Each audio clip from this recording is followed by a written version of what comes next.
Olá pessoal, bem-vindo todos e todas de volta. Nós estamos nos aproximando então do final dessa série de vídeos. Eu resolvi dividir essa série, essa playlist em duas partes. A primeira parte foi essa que a gente já está vendo agora, que é de programação no R, os objetos no R. E uma segunda parte que a gente vai tratar mais da parte de análise de dados, de modelagem. Eu resolvi dividir para não ficar uma playlist muito grande, tá? Então, só para recapitular um pouco do que nós vimos ao longo dessa série, nós trabalhamos então com as operações básicas do R nos primeiros vídeos. Então, aprendemos a fazer aquelas operações de subtração, multiplicação, operações lógicas, atribuição, seleção de elementos, de vetores, matrizes e assim por diante. Tá? Vimos então cada uma dessas classes de objetos que eu julgo ser talvez as mais importantes do R, vetores, matrizes, listas e data frames. Nós vimos então como que elas se complementam e qual é a funcionalidade de cada uma dessas classes.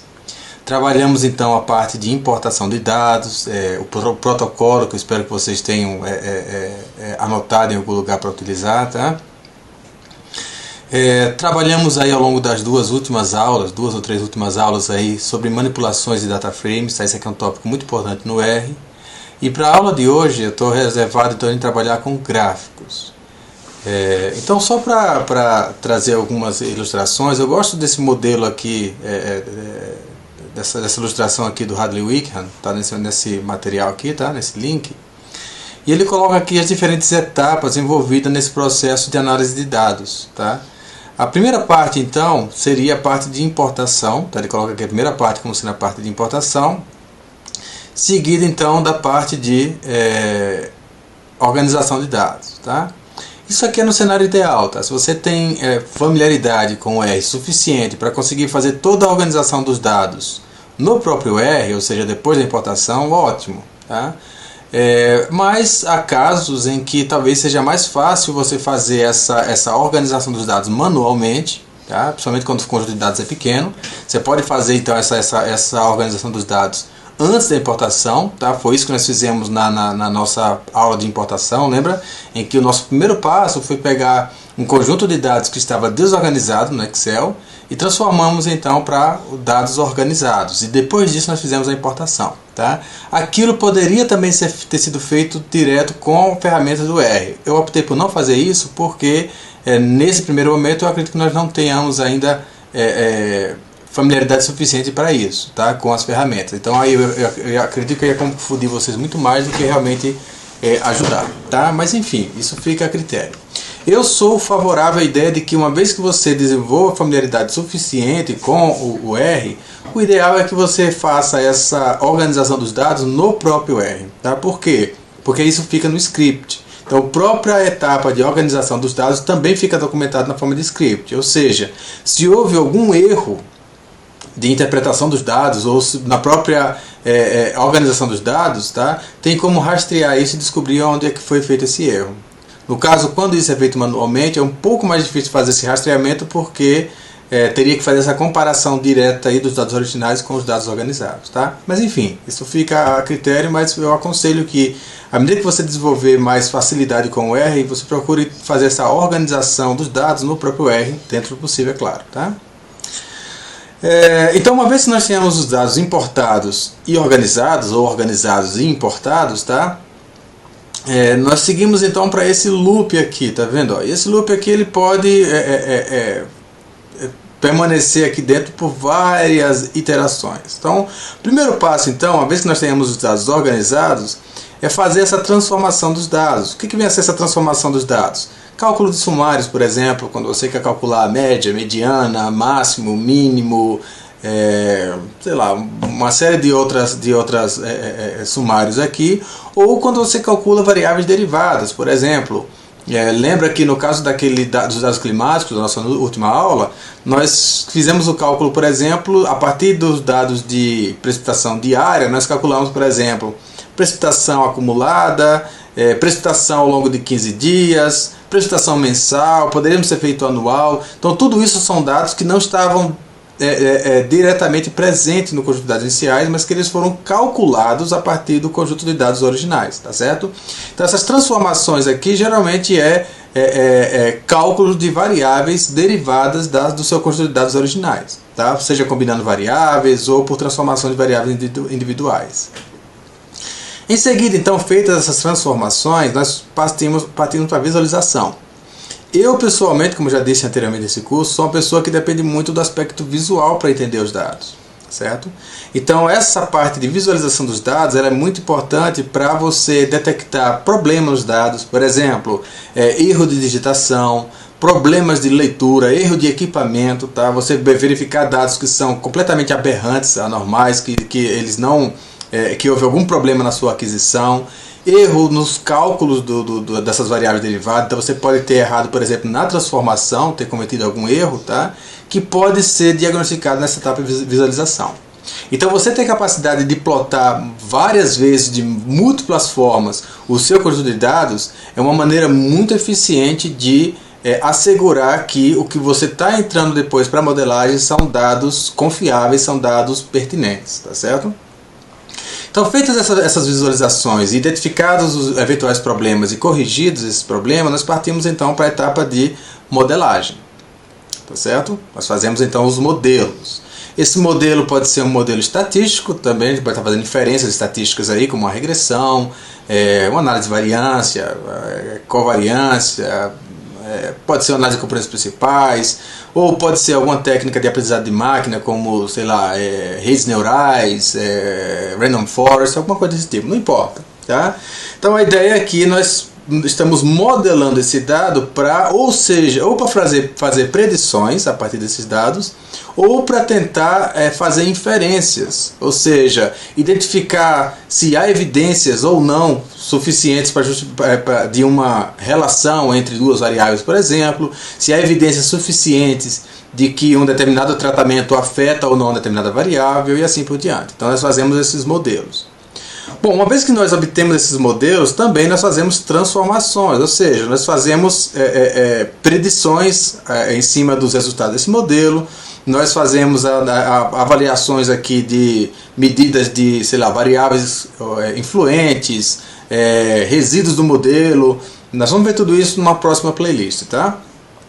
Mas a ideia então é que nós precisamos derivar uma série de variáveis a partir desse modelo, tá? Por exemplo, o intervalo de confiança, o limite superior e inferior desse intervalo, os valores preditos, simulações de múltiplas realizações desse modelo e assim por diante.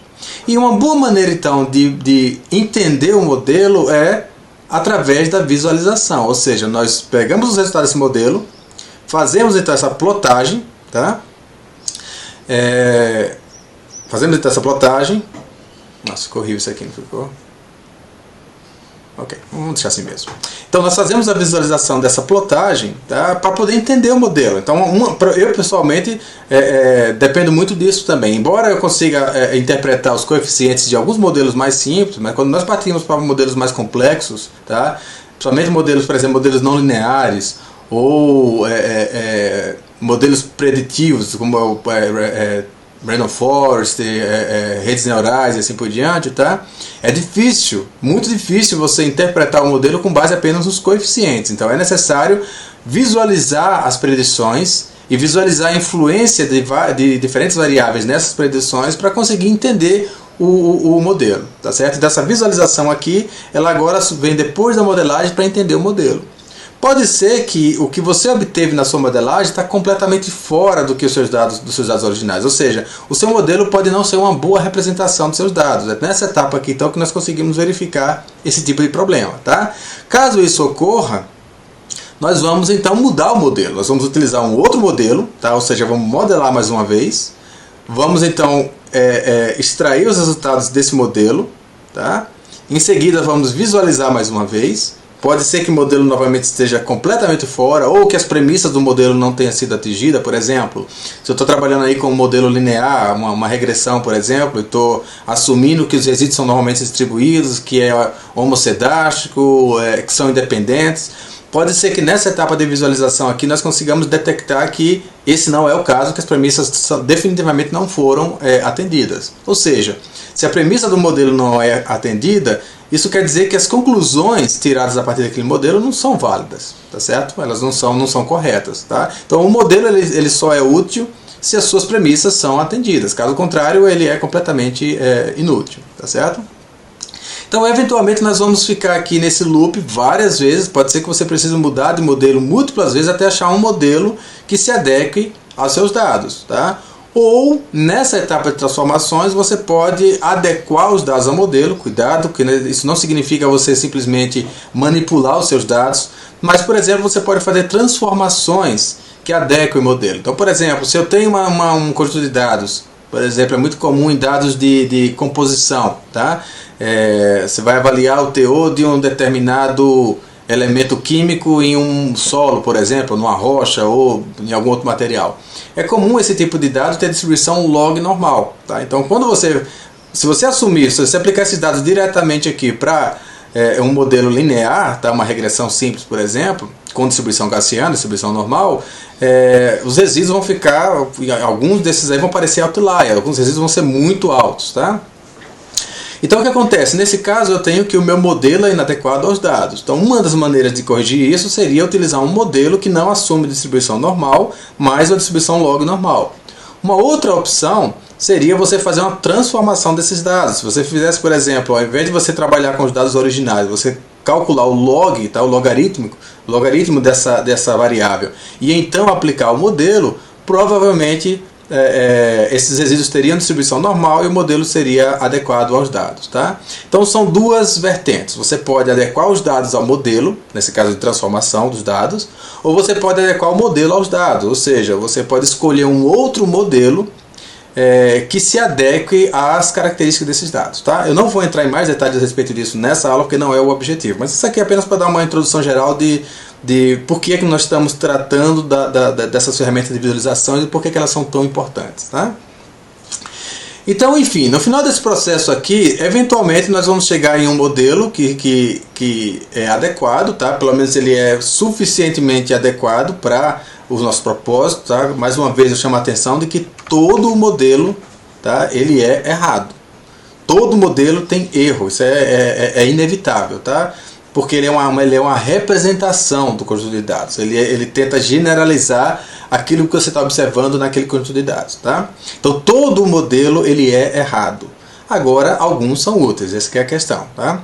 Então a questão é chegar, iterarmos aqui várias vezes, tá? Nesse loop, até chegarmos em um modelo que seja adequado, que represente adequadamente o conjunto de dados. Uma vez que nós consigamos fazer isso, nós seguimos então para comunicação, ou seja, vamos escrever o artigo científico, ou vamos apresentar um relatório, ou vamos gerar um produto, um software, alguma coisa do tipo, tá certo? Então veja que essas ferramentas que nós trabalhamos até agora, todas estão envolvidas aqui nesse processo, tá? Elas dão subsídio aqui para você conseguir realizar esse processo de análise de dados, tá ok? Eu vou chamar a atenção para um outro ponto. Quando nós falamos em análise exploratória de dados, é preciso ser muito cuidadoso, tá? E aí é inevitável que vocês precisem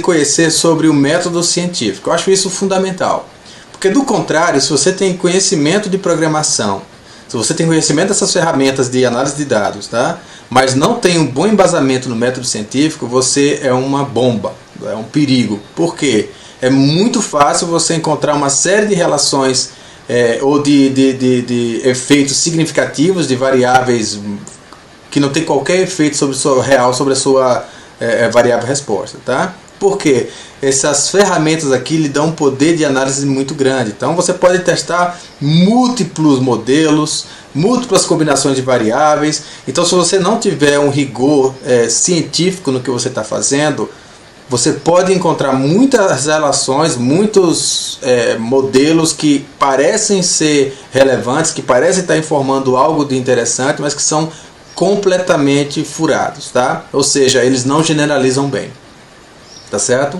E quando eu falo isso, rapidamente, quando nós tratamos do método científico, nós temos um conhecimento prévio, tá? Conhecimento. Nós temos um conjunto de conhecimento prévio, tá? E a partir disso, que isso aqui foi uma série de teorias e tal, é o conhecimento a respeito de determinado fenômeno.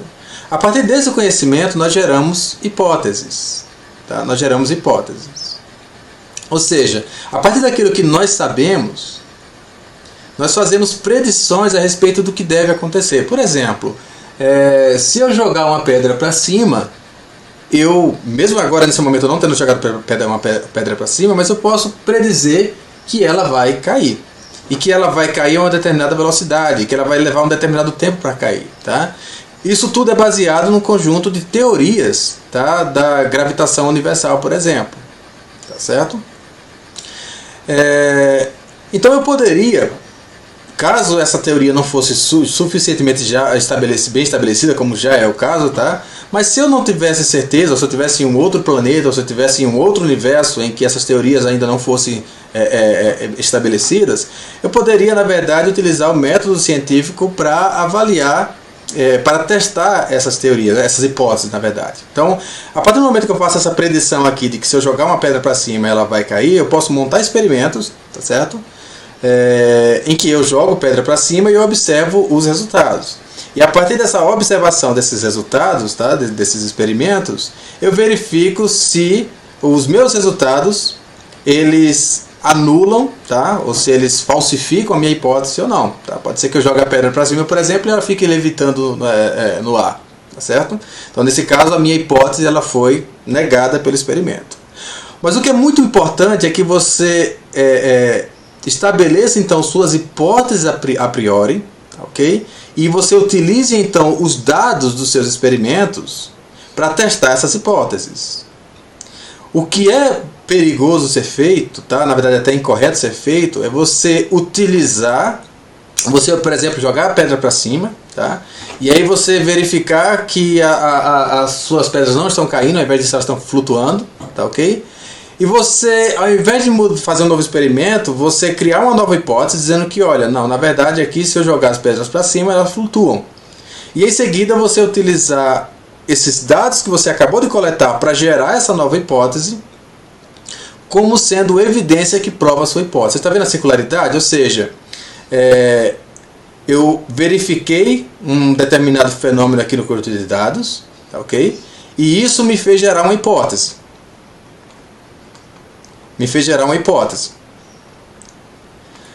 E agora eu afirmo que não, eu vou utilizar o método científico, eu vou utilizar esse resultado aqui do conjunto de dados, vou fazer testes estatísticos aqui para provar que essas hipóteses são verdadeiras. Tá? Isso é incorreto, porque esse conjunto de dados aqui você não utilizou para testar essa hipótese, mas na verdade você utilizou para gerar essa hipótese. E você não pode utilizar o mesmo conjunto de dados que você utilizou para gerar a hipótese, você não pode utilizá-lo para testar essa hipótese. Tá? O que eventualmente você poderia fazer seria estabelecer sua hipótese a partir desse conjunto de dados e em seguida fazer novos experimentos, tá, para testar essa hipótese. Ou seja, um conjunto de dados você está formando suas hipóteses, tá, e em outro conjunto de dados você está testando suas hipóteses. Vocês entenderam a diferença? Tá? Isso é para evitar circularidade. Bom, isso parece ser um exemplo bobo, mas na verdade é o que muita gente faz quando analisa dados. Ou seja, primeira coisa, antes de toda essa parte aqui de exploração de dados, de análise de dados, é você estabelecer quais são suas hipóteses. Para poder estabelecer hipóteses, você tem que se informar sobre o problema que você está trabalhando. Então você vai fazer uma revisão da literatura, você vai ler livros, artigos científicos e vai adquirir informação a respeito do que se sabe a respeito desse fenômeno. Okay? Se não se sabe praticamente nada a respeito desse fenômeno, o que você pode fazer então é partir para essa abordagem de você coletar dados, tá?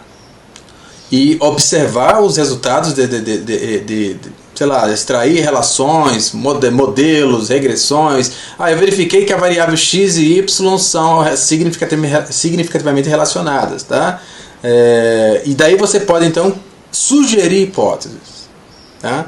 O que você não pode fazer é, depois que você observou determinadas relações, por exemplo, eu observei que x afeta y.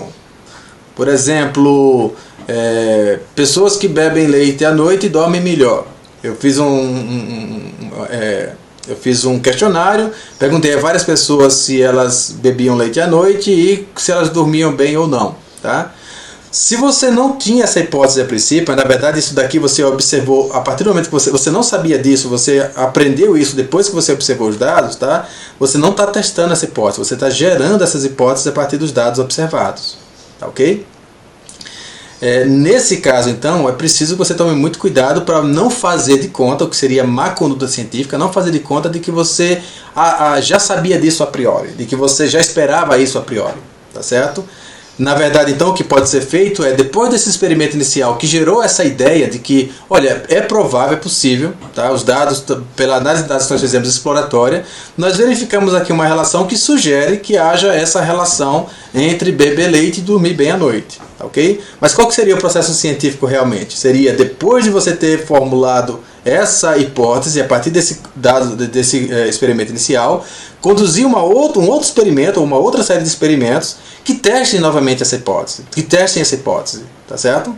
Então, no caso de análise de dados, então, se você não tem conhecimento a priori, se não há conhecimento a priori do fenômeno que você está querendo estudar no seu conjunto de dados, você tem que tomar o cuidado de não apresentar o que você descobriu aqui nessa análise de dados. Você não deve apresentar isso como hipóteses do seu trabalho, que em seguida você testa essas hipóteses com esses mesmos dados. Isso é errado, tá? E a partir de agora isso não pode mais ser considerado ignorância.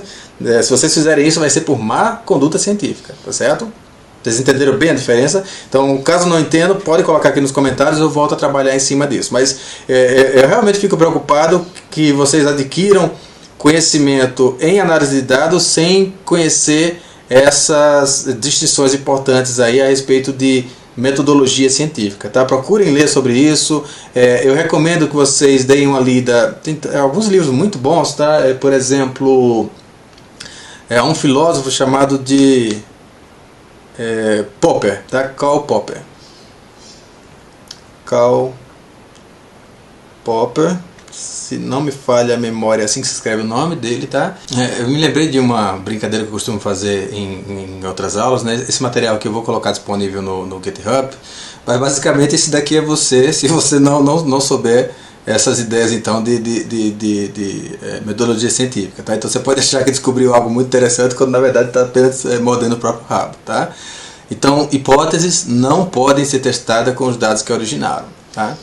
Eventualmente, eu não quero entrar muito em detalhes a respeito disso, mas uma estratégia que pode ser utilizada para esse problema, né, tá, quando você tem dados em que você quer simplesmente explorar para então testar algumas hipóteses. O que pode ser feito na verdade digamos que você tem um conjunto de dados, tá, total. Vamos assumir então que essas observações dos dados aqui são independentes, então eu tenho aqui múltiplas observações e que elas são independentes. Então o que pode ser feito na verdade você pode pegar uma parte dos dados, separar, tá? Sei lá, 30% dos dados, ou 70% dos dados, o que for, tá? Você pode separar uma parte dos dados e nessa parte dos dados aqui você pode então fazer o que você quiser, tá? Fazer uma série de análises, entrar naquele processo que nós conversamos anteriormente, que você vai fazer então transformação, visualização, modelagem, transformação, visualização, modelagem. Você vai fazer isso várias vezes. Você vai na verdade torturar os dados para descobrir tudo que ele tem a confessar a respeito de um processo que você está interessado, tá? Depois que você chegar então a alguns possíveis relações interessantes aqui nesse primeiro conjunto de dados, você pode então formular uma série de hipóteses, tá? Hipótese 1, eu acho que leite melhora o sono, eu acho que vinagre, que o álcool gel não serve para matar o coronavírus, que vinagre é melhor, seria uma outra hipótese.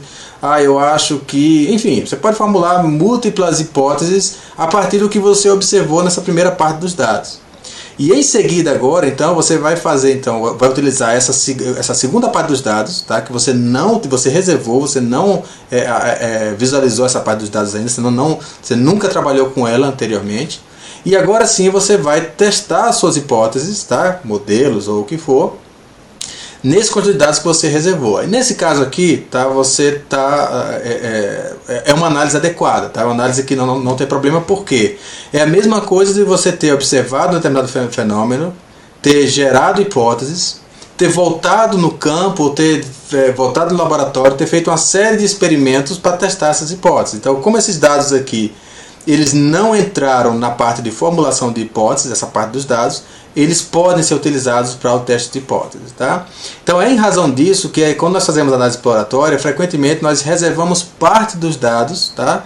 Para testar os modelos que nós vamos obter a partir dessa primeira parte dos dados. Tá? Então nós teríamos uma primeira parte aqui em aprendizado de máquina, isso aqui é chamado de treinamento, tá? Treinamento. E essa segunda parte aqui é chamada de validação. Validação. Há alguns casos em que, ao invés de dividir somente em duas partes, é dividido até em três partes. Uma primeira aí seria para treinamento, uma segunda para validação e uma terceira entraria para o que é chamado de teste. Tá? Ops. Essa terceira seria chamada de teste. Enfim, teste. Tá? Ok, então vamos parar por aqui essa parte de teórica e vamos realmente para a parte de gráficos no R. Bom, finalmente então, entrando no tópico da aula de hoje, nós vamos falar sobre gráficos no R. Tá? Existem várias plataformas ou vários sistemas de gráficos no R. Tá? Os dois sistemas mais importantes seriam um chamado Grid e o outro chamado Base. Tá? Eu não vou abordar o Base aqui nesse curso, tá? Nessas aulas, em razão de que, na verdade, as ferramentas que nós vamos ver, elas contemplam praticamente tudo que vocês podem fazer com o Base, o sistema Base. Tá? Aqui no Grid, nós temos, então, derivado do Grid, nós temos um sistema de plotagem chamado de ggplot. Tá? E esse ggplot vem de Grammar of Graphics.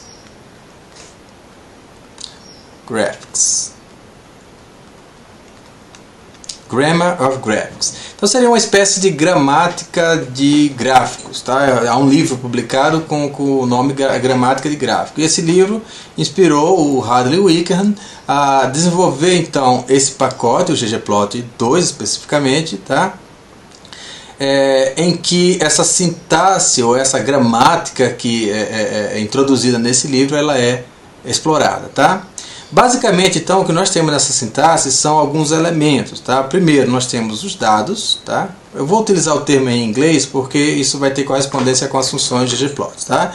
Então, nós temos o data, que são os dados que são usados para visualização. Tá? Então, geralmente, os dados vão ser alguma data frame. E esses dados, então, eles vão ser sempre fornecidos com a função ggplot. Ok? Então, sempre nós vamos começar os nossos gráficos no ggplot, eles sempre vão começar com essa função ggplot. Em seguida, então, vocês vão colocar aqui dentro dos parênteses o nome da data frame que contém os seus dados. Tá certo? Em seguida, então, nós temos o que é chamado de atributos estéticos. Tá? A palavra em inglês é statics. Acredito que seja assim que se escreva, tá? Statics, que é abreviado como AS, tá? AS. Ok? E então, na verdade, no caso do R, do ggplot, nós vamos fornecer as variáveis que definem esses atributos estéticos. Nós vamos mapear essas variáveis aos atributos estéticos utilizando a função AS, tá? Vindo de statics em inglês. Tá? Então aqui, dentro da função AS, nós vamos colocar uma série de variáveis que vão ser mapeadas a atributos estéticos. Tá? Nós vamos explicar isso com mais detalhe, mas, por exemplo, a posição ao longo do eixo X é um atributo estético. A posição ao longo do eixo Y é um outro atributo estético. A cor é um atributo estético. O tamanho dos pontos é um atributo estético. Então nós podemos variar esses atributos estéticos para informar os valores de variáveis da nossa data frame. E isso nós chamamos de mapeamento. Tá? Eu vou usar o termo em inglês, mapping.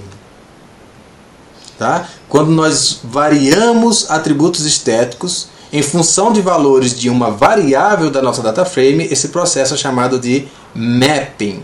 E todos os mappings, eles têm que obrigatoriamente ser feitos na função AS, tá? Dentro dessa função aqui de aesthetics. Ok? E em seguida, uma vez que nós tenhamos então definido quais são os dados, quais são os atributos estéticos, o próximo passo é definir os objetos geométricos, tá? Objetos geométricos. Então, do inglês, geometric objects. Que no R são chamados de geons. Então, em geral, nós vamos entrar com alguma função que começa com a palavra geom, underline, alguma coisa. Vou dizer X aqui para ser alguma coisa. Pode ser um geom point, um geom line, geom ribbon. Tem várias opções de geons, que são objetos geométricos que são utilizados para representar as informações aqui nesses dados, tá? Então aqui nós vamos vir com uma série de argumentos que modificam esses objetos geométricos. Então, basicamente o que nós queremos fazer, então, vamos para o R propriamente dito, tá? O primeiro passo aqui, então, seria carregar esse pacote, o ggplot2, está feito esse carregamento do pacote. Em seguida, então, nós vamos plotar uma velha conhecida nossa, que é a planilha Iris. Vamos dar uma olhada na Iris, então, mais uma vez. Então, essa daqui é a planilha Iris. Nós já vimos isso daqui em aulas anteriores, tá? Que é uma planilha que nós temos informações aqui a respeito de 4 variáveis sobre flores, tá? Mais uma variável aqui categórica, que define qual que é a espécie dessas flores. E nós poderíamos, por exemplo, começar com um gráfico bem simples. Digamos que eu queira verificar a relação entre o comprimento da sépala e a largura da sépala. Será que existe relação direta? Será que plantas que têm sépalas mais largas... Vamos com a pétala, dá para ser pétala. Então vamos ver se... Será que plantas que têm pétalas mais compridas também têm pétalas mais compridas? Será que existe essa relação? Tá? Veja que eu não vou fazer a divisão dos dados. Eu estou assumindo que nós já tenhamos essas hipóteses já definidas a priori. Tá? Então nós estamos agora partindo para testar essas hipóteses. Tá, ok? Então o que nós queremos fazer é plotar um gráfico, especificamente um gráfico de dispersão, em que eu quero visualizar o comprimento da pétala, petal length, ao longo do eixo X, e quero verificar a largura da pétala, petal width, ao longo do Y, tá? E cada observação seja representada como um ponto no gráfico. Para começar isso, então, nós temos que seguir essa linguagem aqui do ggplot, em que a primeira coisa a ser feita é definir qual é o conjunto de dados onde estão as variáveis que nós queremos plotar. Nesse caso em específico, tá? Nós começamos com a função ggplot, e nesse caso em específico, o conjunto de dados, tá? As variáveis em que nós queremos plotar, elas estão na planilha Iris. Então, ggplot Iris. Iris utiliza uma sintaxe parecida um pouco com o que vocês aprenderam com o pipe, só que ao invés de pipe nós utilizamos o mais, tá? Então o ggplot, ele utiliza esse mais aqui para identificar que o próximo comando ele está conectado ao comando anterior. Na verdade nós estamos praticamente adicionando camadas aqui de comandos, tá? Então nós já definimos que a variável que a data frame, onde estão os dados que nós queremos plotar, é essa Iris, tá? Usamos a função ggplot. E agora o próximo passo é definir quais são os atributos estéticos que vão variar em funções de quais variáveis. Então, isso é feito com a função AS, não é isso? Então, AS, abre parênteses, e aqui dentro nós vamos utilizar uma sintaxe parecida com o dplyr, ou seja, o tidyverse.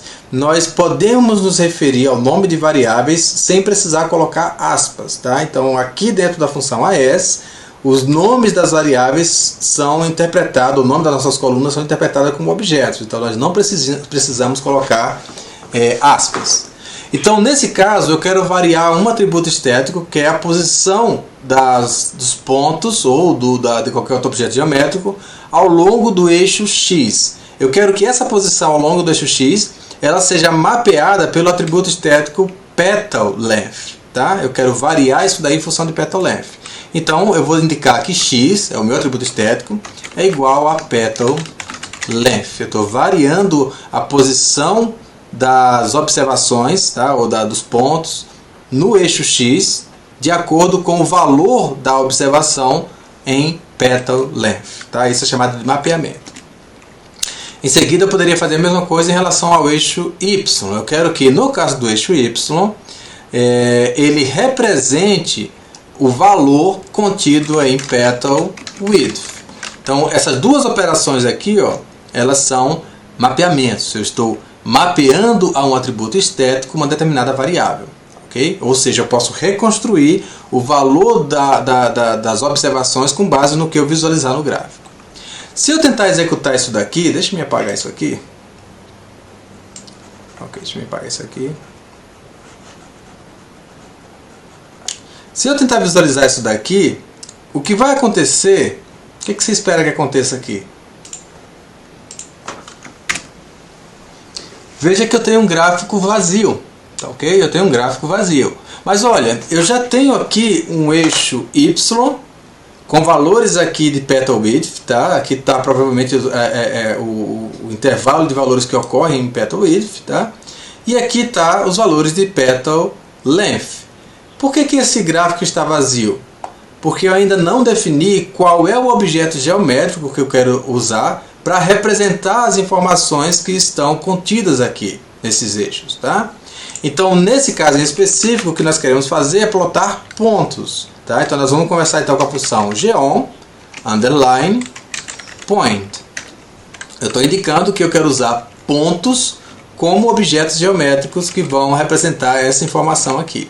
Se nós fizermos isso, então vejam, nós temos aqui esse gráfico de dispersão em que cada ponto aqui representa uma observação e a posição desse ponto ao longo do eixo X indica o valor correspondente em petal length e o valor desse ponto, tá, dessa observação aqui no eixo Y representa o seu respectivo valor para a variável petal width.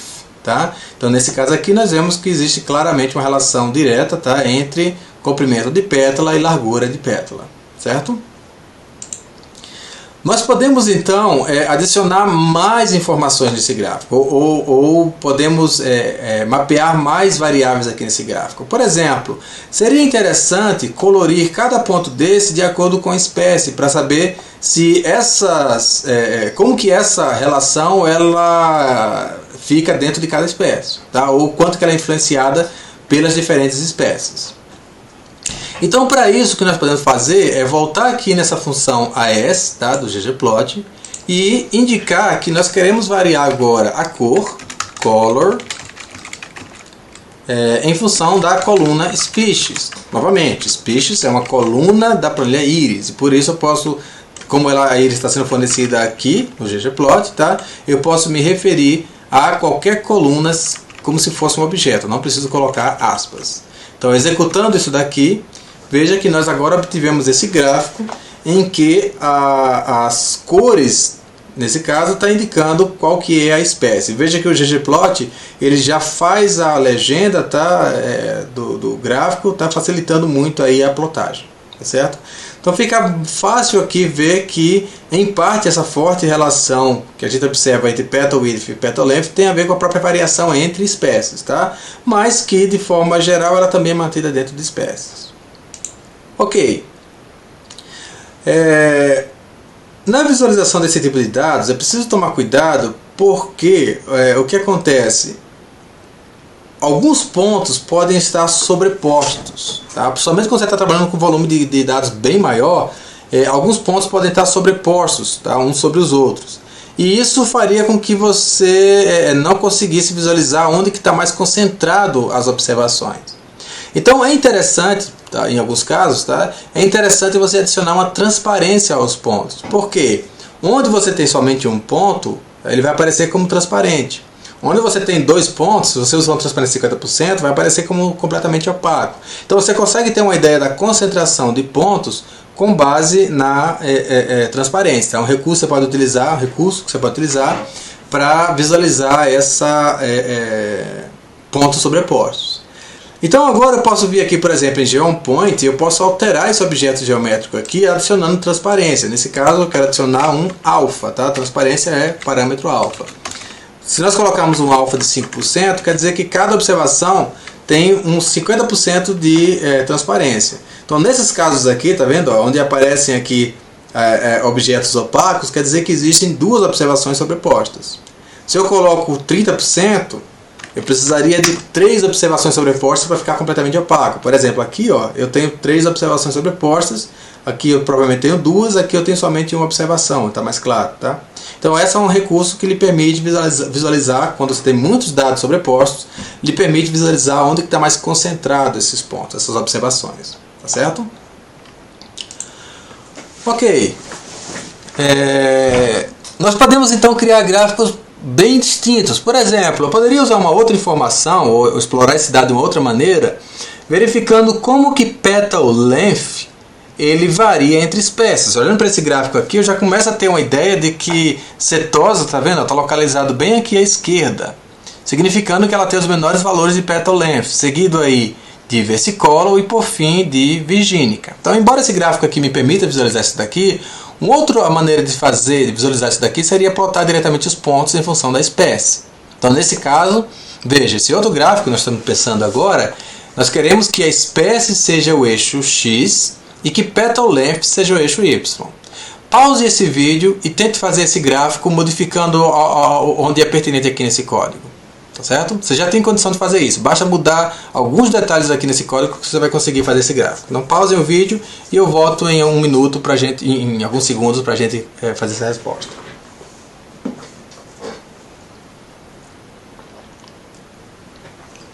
Ok. Vocês conseguiram? Bom, se eu quero então que a espécie seja o eixo X, isso significa que eu quero mapear para o atributo estético X a variável espécie. Então quer dizer que agora X, aqui dentro de AES, que é onde nós fazemos esse mapeamento, X será espécies. Tá? E agora no eixo Y eu quero mapear a informação da coluna petal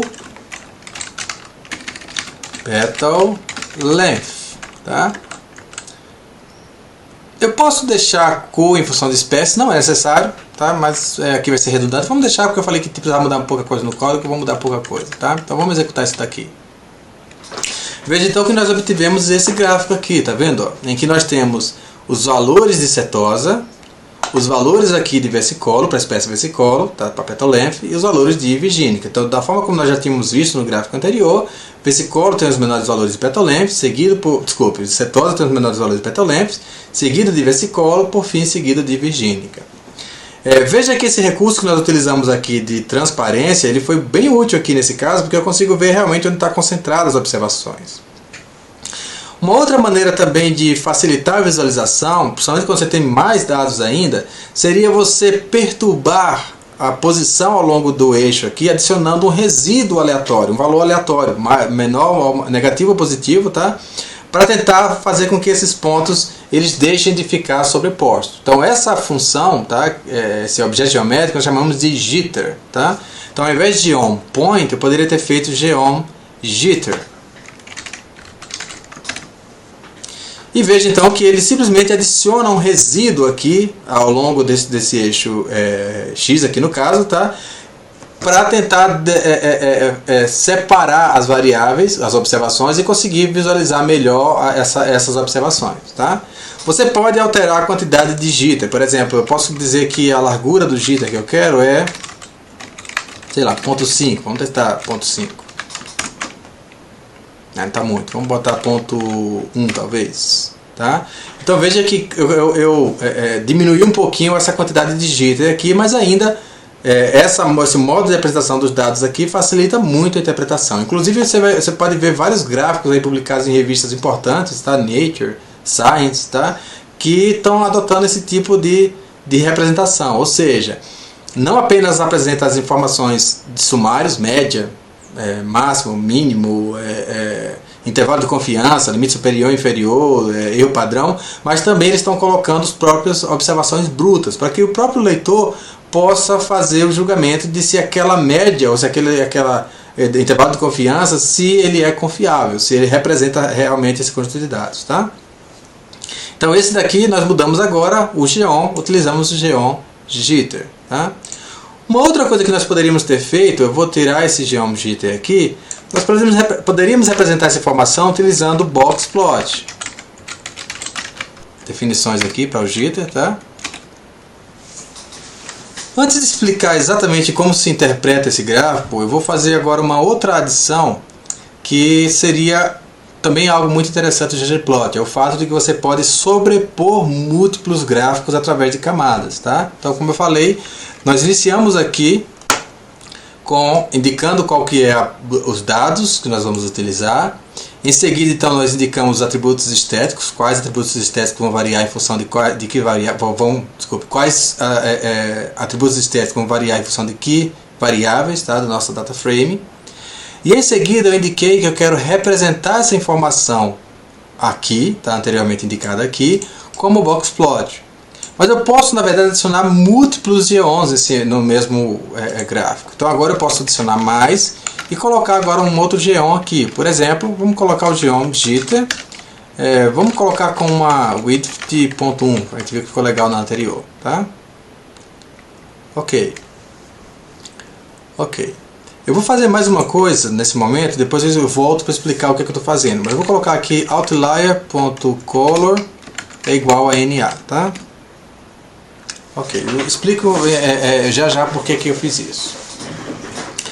Bom, então esse gráfico aqui chamado de boxplot, ele é muito útil para você obter uma série de informações a respeito dos seus dados, tá?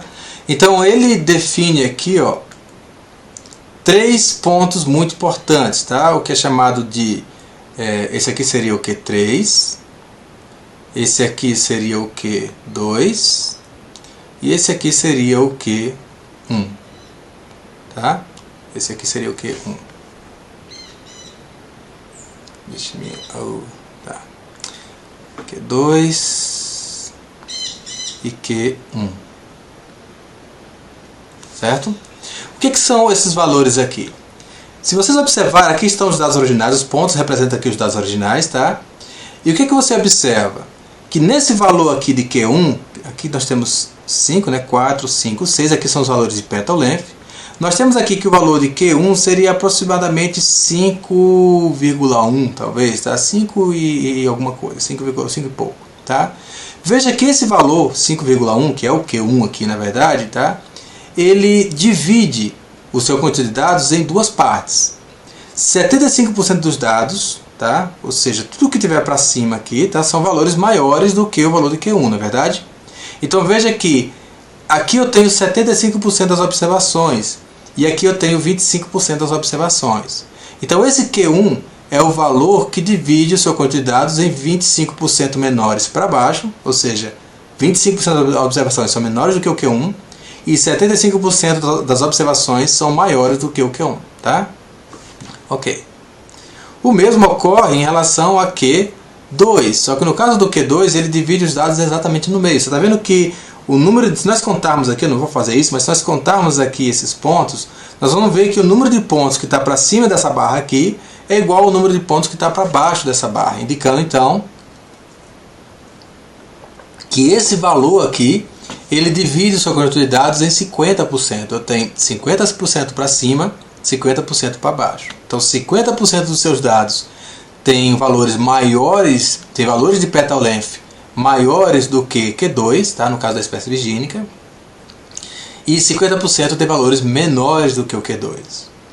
Por fim, então, nós temos esse terceiro valor aqui, que é o Q3, que é um percentil aqui de 75%. Ou seja, se vocês analisarem aqui, ó, vamos fazer esse proporcionamento, nós vamos ver que cerca de 25% das observações estão localizadas acima desse valor, tem valores maiores de petal length do que esse valor de Q3, e 75% das observações estão aqui, ó, elas têm valores inferior ao Q3. Então vocês entenderam o que define esses três valores aqui, tá? Esse aqui então, o Q1 é 25%, o Q2 é 50%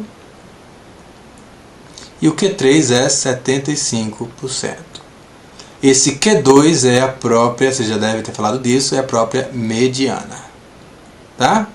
Então a mediana é aquele valor que divide o seu conjunto de dados em 50% no meio. 50% dos dados são maiores que a mediana, 50% são menores que a mediana. Ela fica exatamente no centro. Tá? Ok, então a partir dessas observações aqui, desses valores, o que a gente pode estar aprendendo com esse gráfico aqui? O que esse gráfico pode estar nos indicando a respeito desses valores? Bom, então a primeira coisa é uma medida de posição central. Tá? Nós temos aqui nesse caso aqui os valores podem ser representados. Se eu perguntar qual que é um valor típico de petal length para uma flor da espécie virgínica, nós vamos ver que é em torno de, vamos dizer, 5.5 talvez, tá? 5.5, que é o valor da mediana. Então a mediana, ela representa o que é um valor típico para o seu conjunto de dados, tá, ok? Nesse caso aqui de petal length para a espécie virgínica.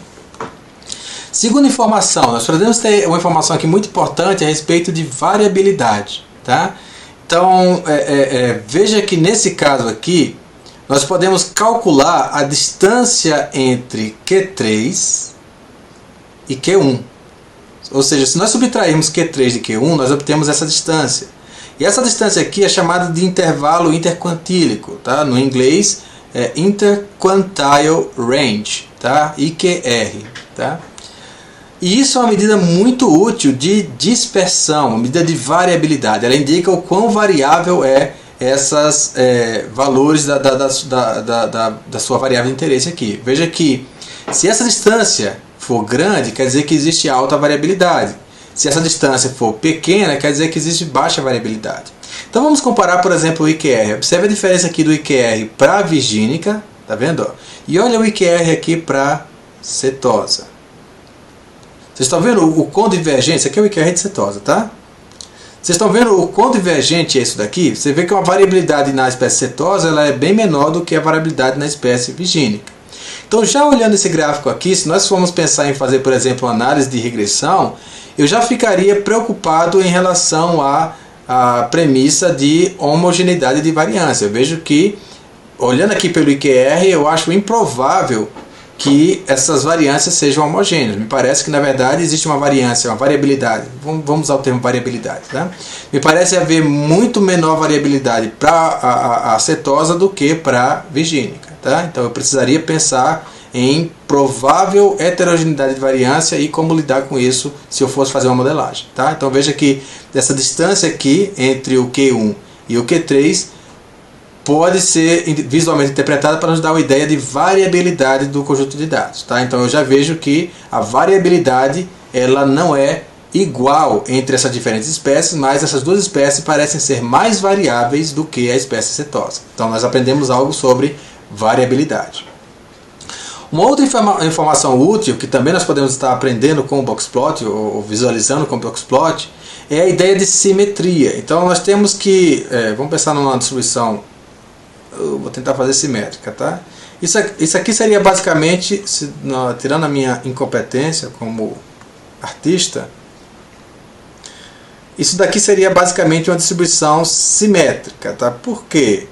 Se nós temos aqui a média, veja que a variabilidade que eu tenho para cima da média é a mesma variabilidade que eu tenho para baixo da média, tá? Quando é que nós teríamos, por exemplo, a distribuição assimétrica? Poderíamos ter algo do tipo assim, por exemplo, tá? Veja que se for a média for aqui, por exemplo, tá? Digamos que seja aqui, veja que eu tenho muito mais variabilidade para o que está acima da média do que o que está para baixo da média. Ou o inverso também poderia ser o oposto. Tá? Enfim, no caso da distribuição normal, nós esperamos simetria da distribuição, ou seja, que a variabilidade do que está para baixo da média seja idêntica da variabilidade do que está para cima da média. Tá? E como é que nós podemos avaliar isso visualmente aqui no boxplot? Através comparando essa distância entre Q3 e mediana e Q1 e mediana. Tá? Então eu tenho aqui essa distância entre Q1 e a mediana e tenho essa distância entre Q3 e a mediana.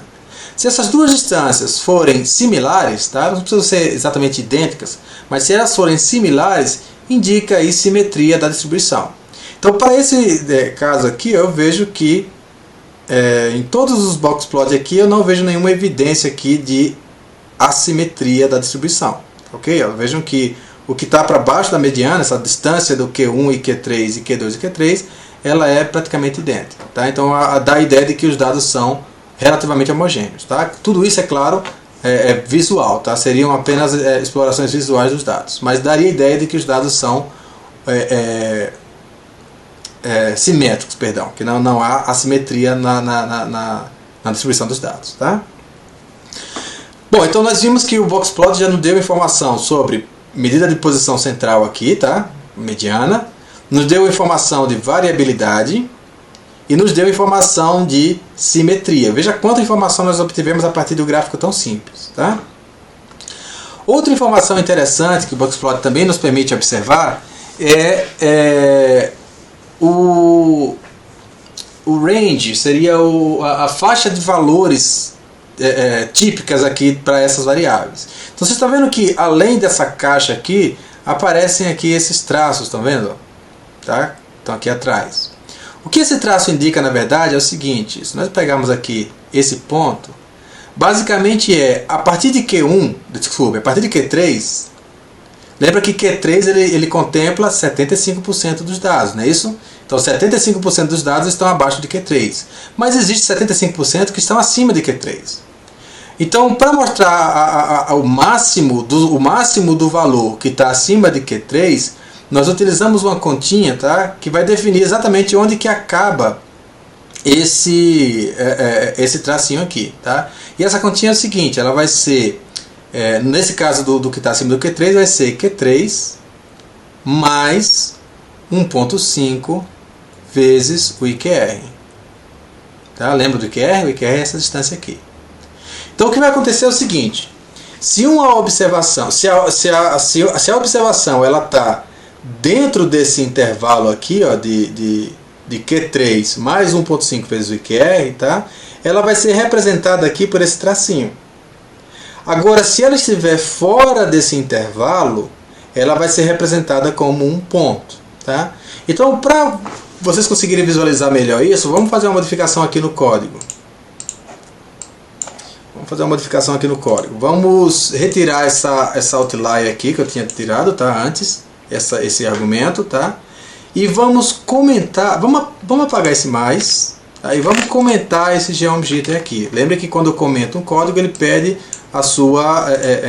seu efeito, tá? Então vamos reexecutar esse mesmo gráfico, dessa vez sem os pontos. Tá, ok? Então vocês estão vendo que, na verdade, o que é que esse ponto o que é que isso aqui está me dizendo? Está me dizendo que todas as observações, tá, que estão acima do Q3, no caso da espécie virgínica, elas estão dentro desse intervalo que vai de Q3 mais 1.5 IQR. E que a observação com o maior valor dentro dessa faixa foi esse valor aqui. Tá, ok? Ou seja, lembra que tinha vários pontinhos aqui dentro? Tá? Todos os pontinhos que estão acima do Q3 estão abaixo de Q3 mais 1.5 IQR. E o último valor, o valor mais alto que está dentro dessa faixa aqui, ele está localizado exatamente aqui. Nesse caso aqui, veja que nós tínhamos então 25% dos valores abaixo do Q1, não tínhamos? Tá? Nós tínhamos uma série de pontinhos aqui, lembra? 25% dos valores, estavam aqui abaixo. Esse valor aqui é o menor valor que foi observado dentro da faixa que vai de Q1 menos 1.5 IQR. Tá? Lembrando que o IQR é essa distância aqui entre Q3 e Q1. Tá certo? Então veja que todos os valores que estão abaixo do Q1 estão dentro dessa faixa que vai entre Q1 menos 1.5 IQR. E que o valor mais baixo que nós encontramos dentro dessa faixa foi esse aqui. Então se nós plotarmos de novo, a gente vai fazer isso em breve, as observações, nós vamos ver então que ele aparece exatamente aqui, ó, o último valor, o valor mais baixo que estava abaixo do Q1. Tá? Mas olha só que coisa interessante. Vocês estão vendo que apareceu aqui esse pontinho? A mesma coisa aqui, ó. Tá? O que isso aqui quer dizer? Vamos lá. Nós temos que... Deixa eu apagar isso aqui. Nós temos aqui no caso, ó, veja que esse valor aqui é o maior valor para a espécie versicolo. Esse daqui é o maior valor que estava acima do Q3 para a espécie versicolo. Tudo bem? Ok. E aqui ó, nós temos o menor valor que estava abaixo de Q1 mas dentro do intervalo Q1 menos 1.5 IQR para a espécie versicolor. Vocês estão vendo que esse pontinho aqui ele apareceu isolado aqui? Significa que ele não é apenas menor do que o Q1, mas ele está abaixo desse intervalo que vai do Q1, tá, menos 1.5 IQR. Então isso daqui na verdade é para dar uma ideia de outlier. Tá? O valor que tiver fora dessa faixa, deixa eu ver se eu consigo parar de apanhar dessas ferramentas. Ok, o valor que tiver fora dessa faixa aqui de Q1 menos 1.5 IQR ou Q3 mais 1.5 IQR, se tiver algum valor que tiver acima desse valor aqui ou abaixo desse valor, ele é representado como um pontinho separado que é chamado de outlier. Tá? Outlier do inglês significa algo que está localizado fora, ele está posicionado fora. Tá? Outlier. Tá? Só por brincadeira, é comum o pessoal às vezes chamar outlier de outlier. Fora mentiroso, tá? Enfim. Então esse outlier na verdade é um valor atípico. Tá? Um valor que estiver fora desse intervalo aqui, ele é considerado um valor atípico.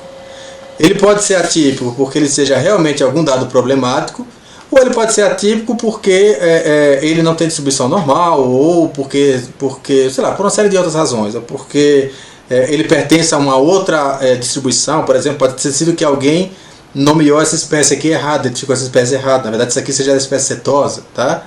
Enfim, tá, mas o fato é que ele é indicado como um possível outlier. Isso não quer dizer que ela tem que ser removida, isso não quer dizer que você tenha que fazer nada com esse dado ainda. Tá? Ele tem que estudar por que é que ele está sendo considerado atípico aqui.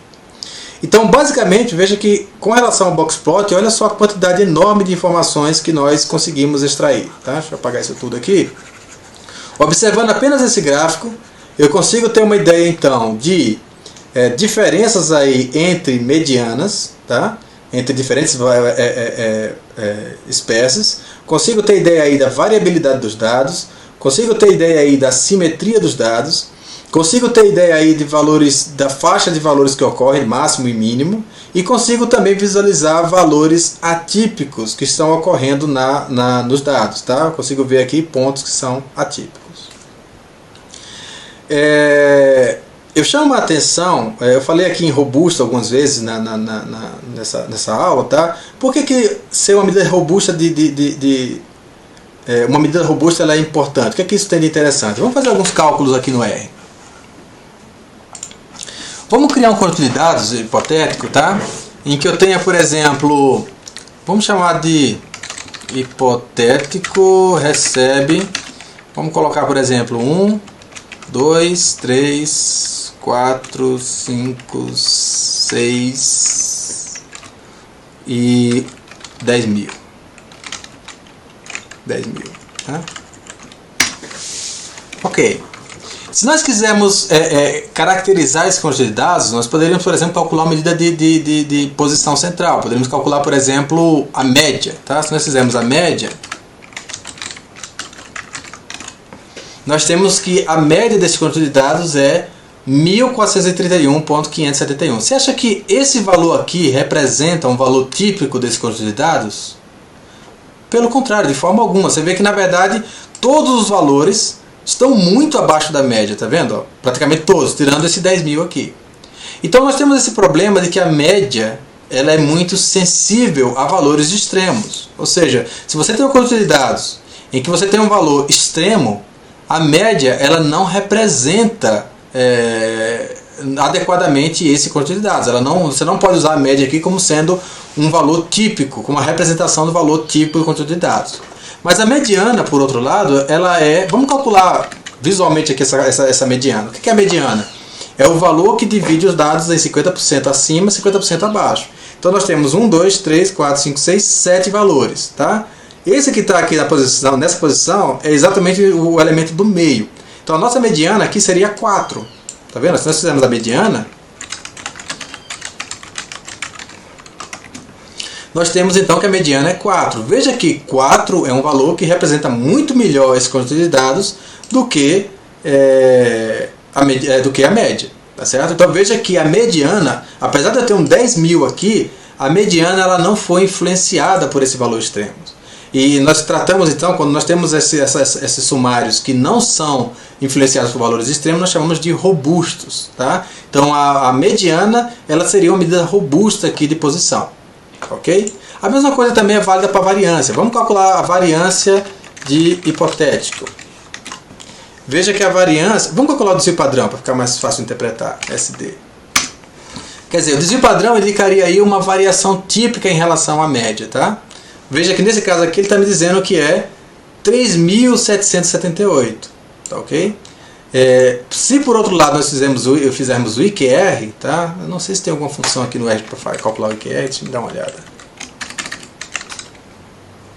Não, tem sim, que é o IQR. Então IQR de hipotético. Olha só, ele está me dizendo que o IQR é 3. Então veja que faz muito mais sentido dizer que a variabilidade em torno da média, da mediana, ela é 3. Quer dizer, você tem 3 para mais ou para menos em relação à média. Então o IQR ele é uma medida robusta de dispersão. Tá? Então essas informações aqui, vocês podem estar obtendo visualmente através do Boxplot. Tá? E mais uma vez, eu acho que isso fica mais enriquecido se vocês adicionarem o jitter. Então vocês estão vendo aqui que essa observação aqui, que é um outlier, representa justamente aquela observação que ficou fora desse intervalo. Tá? Quando eu fiz esse código no início, vocês viram que eu coloquei que o outlier color é igual a NA. Por que eu fiz isso? Porque o outlier eu não quero que ele seja plotado quando eu já plotei o jitter, senão ele vai aparecer duplicado aqui. Tá? Então eu vou tomar esse cuidado de remover esse outlier do Boxplot, porque o próprio jitter já está me dando essa informação. Qualquer ponto que aparecer fora desse intervalo aqui já é automaticamente um possível outlier. Tá? Ok. Bom, vamos parar por aqui então nessa aula, e na próxima a gente continua então trabalhando com gráficos no R. Tá bom? Muito obrigado então e nos vemos na próxima aula.